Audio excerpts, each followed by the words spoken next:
Hello friends, मैं हूं आपका मास्टर जी। मेरे इस चैनल कॉलोनिया इंग्लिश क्लासेस में आपका स्वागत है। तो चलो शुरू करते हैं। Hello everyone, myself Manoj and I welcome you all in my channel once more. In this tutorial, I'm going to start noun part 3. Well, in the last previous tutorial, noun part 1 and noun part 2, I already talked about proper noun, common noun, collective noun, material noun, abstract noun.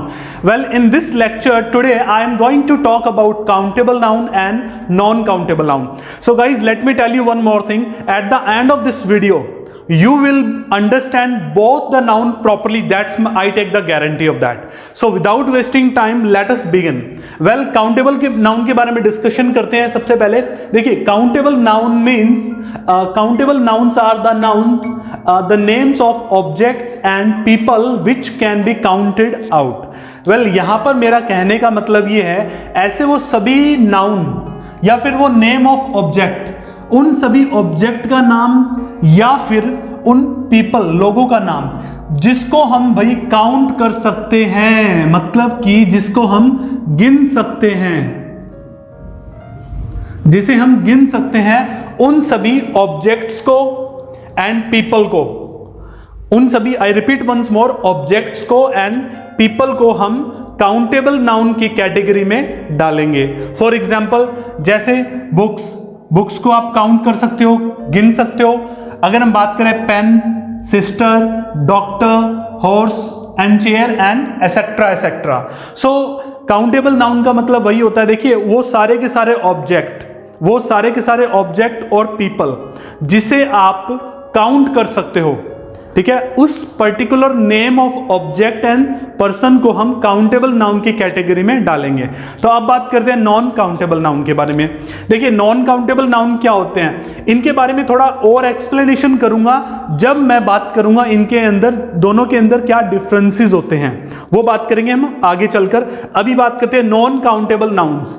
A noun which does not have a plural form. देखिए, यहां पर एक बात आपको याद रखनी है, ऐसा कोई भी नाउन जिसकी भाई एक तो प्लूरल फॉर्म नहीं होती, नंबर 1, ठीक है। अगर आगे देखिए, which refers to something the one can not count usually, मतलब कि साधारण रूप से ऐसा कोई भी ऑब्जेक्ट और पर्सन जिसको कोई भी काउंट ना कर पाए, उसको हम नॉन काउंटेबल कैटेगरी में डालेंगे। नंबर टू, ये नॉन काउंटेबल जो नाउन होते हैं भाई, वो प्लूरल फॉर्म नहीं होती उनकी, वो हमेशा सिंगुलर फॉर्म के अंदर ही रहेंगे। मैं एग्जांपल देकर आपको समझाता हूं। Oxygen, gold, furniture, milk, oil and sugar. तो मैं आपसे क्वेश्चन करता हूं कि ऑक्सीजन को क्या आप काउंट कर सकते हो, क्या आप उसको गिन सकते हो? नहीं। Gold, no. फर्नीचर को नहीं गिन सकते, मिल्क को हम गिन नहीं सकते, ऑयल को हम गिन नहीं सकते, एंड शुगर को, एंड मैनी मोर।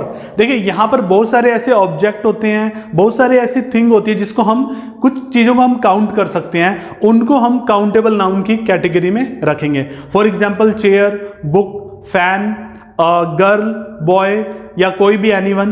तो जिसको हम काउंट कर सकते हैं उसे हम नॉर्मली काउंटेबल नाउन में डालते हैं, और जिस चीज को हम देखते ही काउंट ना कर पाए, एक एग्जांपल देता हूं आपको। देखिए, वाटर, क्या आप पानी को काउंट कर सकते हो? नहीं। इसको सिर्फ आप या तो नाप सकते हो या फिर इसको तोला जा सकता है। वैसे तोला नहीं जा सकता, नॉर्मली हम वाटर को क्या करते हैं, इसको नापते हैं लीटर के अंदर। तो what I mean to speak, water एक नॉन काउंटेबल नाउन है। आई थिंक अब तक आपको ये समझ में आ गया होगा। अब हम बात करते हैं इन दोनों के बीच में डिफरेंस क्या होता है। देखिए, चलते हैं आगे। तो आगे की इस वीडियो में हम बात करने वाले हैं कि countable noun and non countable noun में क्या डिफरेंस होते हैं। देखिए, इनके डिफरेंसेस को जानना जरूरी है। वंस यू अंडरस्टैंड तो आप इजिली काउंटेबल नाउन और नॉन काउंटेबल नाउन को पहचान सकते हैं। एग्जाम के अंदर you will not be having any trouble और problem. So let us continue. देखिए, हम बात करते हैं काउंटेबल नाउन के बारे में और इनके डिफरेंस के बारे में। तो सबसे पहले हम बात करते हैं, देखिए रूल जानिए, countable nouns can be counted out. Countable noun का पहला रूल तो यही होता है कि इनको काउंट किया जा सकता है, इनको देखते ही गिना जा सकता है, जबकि नॉन काउंटेबल नाउन्स को हम काउंट नहीं कर सकते, तो ये पहला डिफरेंस है। दूसरा, a non countable noun always takes a singular verb. Guys इस बात को अच्छे से याद रखिए, इसका एग्जांपल मैं आपको देता हूं। देखिए होता क्या है, नॉन काउंटेबल नाउन जो होते हैं ना, उनको हम काउंट नहीं कर सकते अक्सर, और जब जिस चीज को हम काउंट नहीं कर सकते उसको हम जनरली एक सिंगुलर कैटेगरी में डालेंगे, उसको सिंगुलर फॉर्म के रूप में यूज करेंगे। फॉर एग्जाम्पल, एक एग्जाम्पल देता हूं आपको, वेजिटेबल ऑयल। अब यहां पर ये ऑयल कौन सा नाउन हुआ भाई? Non countable. आप ऑयल को काउंट कर सकते हो? नहीं कर सकते। इसको सिर्फ आप नाप सकते हो, इसको सिर्फ आप मेजर कर सकते हो लीटर के अंदर। तो वेजिटेबल ऑयल इज, तो यहां पर मैंने इसको सिंगुलर हेल्पिंग वर्ब दी, ठीक है। वेजिटेबल ऑयल इज यूज्ड और यूटिलाइज, दोनों में से कोई भी यूज कर सकते हो। यूटिलाइज टू कुक फूड, तो यहां पर हमने सिंगुलर फॉर्म के रूप में नॉन काउंटेबल नाउन जो कि ऑयल है उसको यूज किया। सिमिलरली अगला एग्जांपल देखिए, इसके बाद ये देखिए, my home furniture. Guys furniture जो होता है उसको आप काउंट नहीं कर सकते, इट कैन ओनली बी, ठीक है। इसको सिर्फ आप लाइक यू नो माप सकते हो कि कितना ज्यादा फर्नीचर बना है, उसको आप फुट के हिसाब से माप सकते हो। तो यहां पर माई होम फर्नीचर वॉज, तो पास्ट फॉर्म, तो पास्ट की हेल्पिंग वर्ब लगी है यहां पर, तो ये सिंगुलर फॉर्म है, तो it prepared by mister Sharma, तो ये एक नॉन काउंटेबल नाउन है। सिमिलरली काउ मिल्क, तो मिल्क भी यहां पर नॉन काउंटेबल नाउन है, और इसके साथ मैंने जो वर्ब का यूज किया है उसको मैंने सिंगुलर सब्जेक्ट के रूप में, मतलब कि मिल्क को मैंने यहां पर सिंगुलर रूप में दिखाया है, क्योंकि ये जो सेंटेंस है वो है प्रेजेंट इंडेफिनेट, ठीक है। प्रेजेंट इंडेफिनेट सेंटेंस का मैंने यहां पर यूज किया है। सिमिलरली ऑनेस्टी, ऑनेस्टी जो है वो एक countable noun, non countable noun है, सॉरी। इसके साथ साथ ये एक अब्स्ट्रैक्ट नाउन भी है, जैसे कि in the last tutorial in the noun part 2 I told you that abstract noun क्या होता है, जिसको हम ना तो टच कर सकते हैं ना ही हम उसको देख सकते हैं, we can only feel it. तो ऑनेस्टी को आप सिर्फ महसूस कर सकते हो। तो ये भाई क्या हुआ, ये नाउन नॉन काउंटेबल नाउन भी हुआ, अब्स्ट्रैक्ट नाउन भी हुआ, तो इसके साथ भी मैंने इज का यूज किया है। तो प्लीज ये बातें याद रखें। अब आगे थर्ड पॉइंट को हम डिस्कस करते हैं। देखिए थर्ड पॉइंट में देखिए, a countable noun is a noun which with both singular and plural form. देखिए यहां पर कहने का मतलब यह है कि जो काउंटेबल नाउन होता है उसको आप सिंगुलर फॉर्म और प्लूरल फॉर्म दोनों में ही यूज कर सकते हैं। फॉर एग्जाम्पल, एक एग्जाम्पल देता हूं आपको, यहां पर ये याद रखना, singular and plural form. Example के साथ देखिए, अगर for example car is broken, तो यहां पर मैंने इज का यूज किया, मतलब एज ए सिंगुलर फॉर्म के अंदर, ब्रोकन डाउन, सॉरी, ठीक है। ब्रोकन डाउन का मतलब होता है खराब हो जाना। आप ये भी बोल सकते हो माई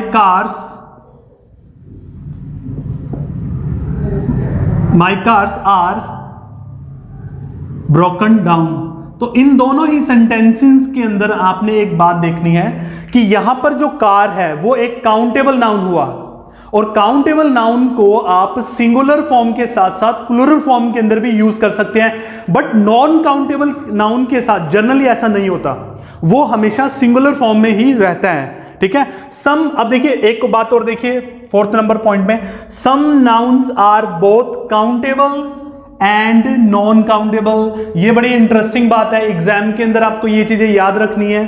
फॉर एग्जाम्पल, कुछ नाउन ऐसे होते हैं जो कि काउंटेबल भी होते हैं और नॉन काउंटेबल भी होते हैं, मतलब कि उनका यूज हम सिंगुलर फॉर्म के अंदर भी यूज कर सकते हैं, प्लूरल के अंदर भी कर सकते हैं, उनको हम काउंट भी कर सकते हैं और कभी कभी हम नहीं भी कर पाते। फॉर एग्जाम्पल, जैसे यहां पर मैंने एग्जाम्पल लिया टाइम का। टाइम एक ऐसा वर्ड है जिसको आप काउंटेबल और non countable in both of the condition you can use, ठीक है। For example, time is money, तो यहां पर जो टाइम है it can not be count. यहां पर समय को हमने नाउन के रूप में यूज किया है जो कि काउंटेबल नहीं है, ये नॉन काउंटेबल नाउन हुआ। आई डोंट हैव टाइम, यहां पर भी टाइम जो है वो नॉन काउंटेबल है। निहारिका ऑलवेज वेस्ट हर टाइम, यहां पर भी टाइम जो है वो नॉन काउंटेबल है। अब बात करते हैं दूसरा time.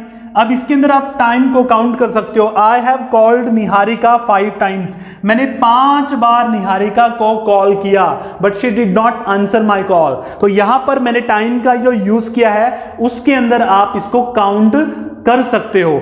Similarly one more, let's take the one more example. How many times did you visit Taj Mahal when you were working in Agra? जब आप आगरा में काम कर रहे थे तो आपने कितनी बार ताजमहल विजिट किया? तो यहां पर मैंने टाइम का यूज भाई काउंटेबल के रूप में किया है। एक एग्जांपल देता हूं, हाउ मेनी टाइम्स, इसको थोड़ा समझ में आ जाएगा। देखिए, एक होता है हाउ मच।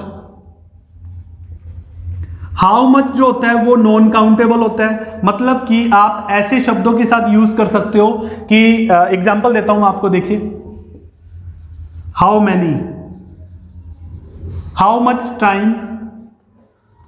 अब यहां पर मतलब हुआ कितना समय, कितना समय,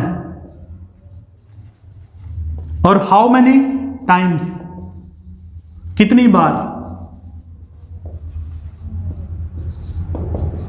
तो इन दोनों ही सेंटेंसेस में देखिए, हाउ मच टाइम मतलब कितना समय, आप इसको सेंटेंस के अंदर भी यूज कर सकते हैं। फॉर एग्जाम्पल, आपका एक फ्रेंड है जो कि आपको एक जगह पे बोलता है कि भाई यहां पर तुम मेरा वेट करो, मैं अभी बस 5 मिनट का काम करके आता हूं। तो आप उससे क्वेश्चन पूछते हो कि how much time will you take, तुम कितना समय लगाओगे इस काम के अंदर, ठीक है। यहां पर आपने जो टाइम का यूज किया है वो भाई नॉन काउंटेबल हुआ, इसलिए आपने यहां पर हाउ मच का यूज किया। अगर मैं बोलता हूं कि भाई तुम तो अपने फ्रेंड से पूछते हो कि तुमने कितनी बार वहां विजिट किया, how many times did you visit over there, तो यहां पर टाइम का यूज जो है वो काउंटेबल के रूप में यूज किया गया है। तो प्लीज ये जो बारीक बारीक मतलब बड़े ही ध्यान देने वाले पॉइंट है जिसको आपने ध्यान रखना है। सम नाउन्स आर काउंटेबल और नॉन काउंटेबल, ऐसे बहुत सारे एग्जांपल्स हैं जो कि हम आने वाली जो पार्ट है नाउन के उसके अंदर हम डिस्कस करेंगे। Well, in the next noun part के अंदर हम बात करेंगे नाउन के रूल कौन से होते हैं, और rules are very much important if you are preparing for the banking and if you want to enhance your communication skills और may be you want to improve your grammatically portion, then these things are very basic and you must know about all these things. So guys, for today this much is enough and I'll take your leave and I'll come back with a new video with a new information. So till then, bye bye, thank you very much.